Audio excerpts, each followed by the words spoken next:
Les questions liées aux droits des enfants et au rôle des parents étaient au centre d'une rencontre spéciale au ministère Centre des rachetés de l'église Échelle de Jacob, situé au carrefour Koussiga, ayant pour thème central responsabilité parentale en milieu chrétien devant une présence intergénérationnelle le 18 avril 2026. Il s'agit de la jeunesse en milieu chrétien et il s'agit de la responsabilité parentale en milieu chrétien. C'est le thème d'actualité, responsabilité parentale. Mais nous sommes en milieu chrétien parce que nous avons également un rôle à jouer. C'est pourquoi notre programme se tient à l'église. C'est pour désigner un peu ce que nous sommes venus faire ce soir. Amen, amen. Soyez chaleureusement salués. C'est avec une grande joie que je me tiens devant vous aujourd'hui pour aborder un thème important, capital pour nos familles. La responsabilité parentale au milieu chrétien.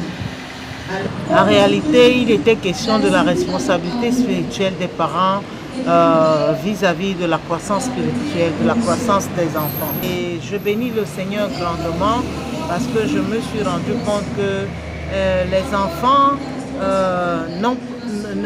n'ont pas eu peur, ils n'ont pas été timides. Ils ont vraiment posé des questions qui relevaient des difficultés qu'ils traversent et les parents ont répondu normalement comme il se devait. D'habitude, nous devons les enseigner selon les voies de Dieu qu'ils doivent suivre.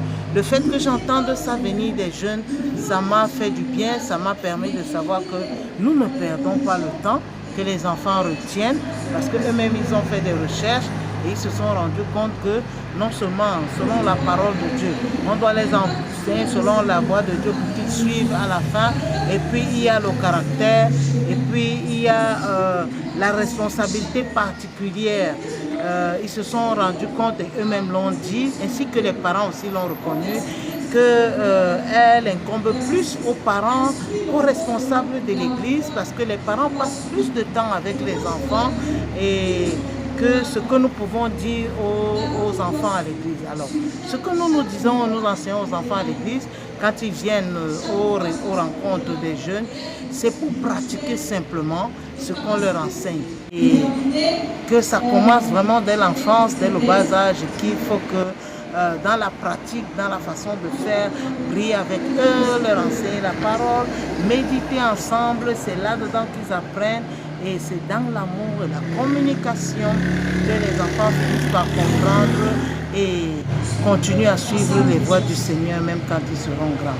C'est face à la dérive croissante des mœurs que les avis et sentiments ont fait l'articulation de cette rencontre dans une ambiance de sensibilisation et orientation pour éradiquer ce phénomène qui déséquilibre le social. Une autre éducation, c'est qu'on fait ce qu'on peut, mais quand vous êtes à l'extérieur, on compte que ce lieu. On compte que ce lieu. On vous donne des téléphones, mais qu'est-ce qu'il y a dans vos téléphones? On vous donne des tablettes, qu'est-ce qu'il y a dans vos tablettes? Mais nous, on ne peut pas tout faire, on compte que ce lieu. Et comme l'apôtre disait tout à l'heure, là, c'est que l'Église a une grande part de responsabilité. L'Église vient en soutien aux familles, parce que là où on ne peut pas, l'enseignement de la parole vient nous aider. Il ne faut pas suivre.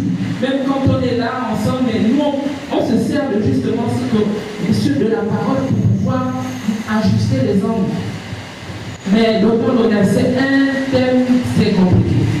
Comme la parole nous demande d'être des modèles de Christ, nous en retour, nous devons être des modèles pour ces enfants.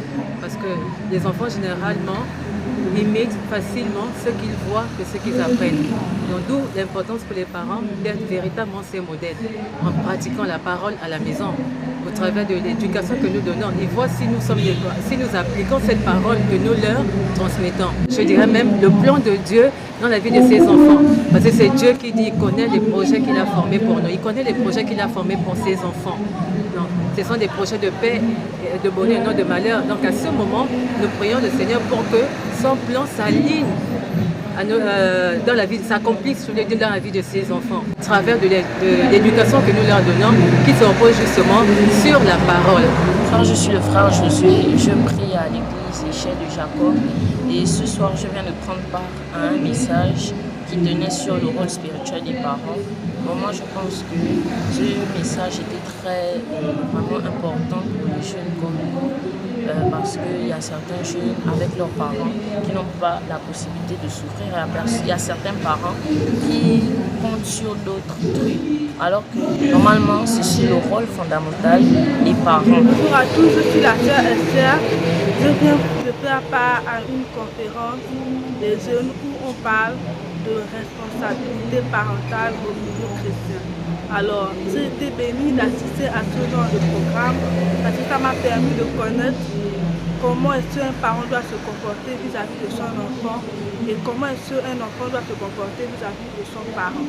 Alors, j'ai été vraiment enrichie de ce programme et j'invite d'autres jeunes à assister à ce genre de programme parce que ça peut nous aider et surtout à inviter les parents à aimer leurs enfants, à transmettre des valeurs à leurs enfants selon la parole de Dieu. Notons que 2 sous-thèmes et 2 panels ont marqué une empreinte objective en donnant une nouvelle page qui renforce la participation de l'Église pour une meilleure éducation. Au finish, louanges, prières, recommandations et conseils ont fait tomber le rideau de la rencontre éducative.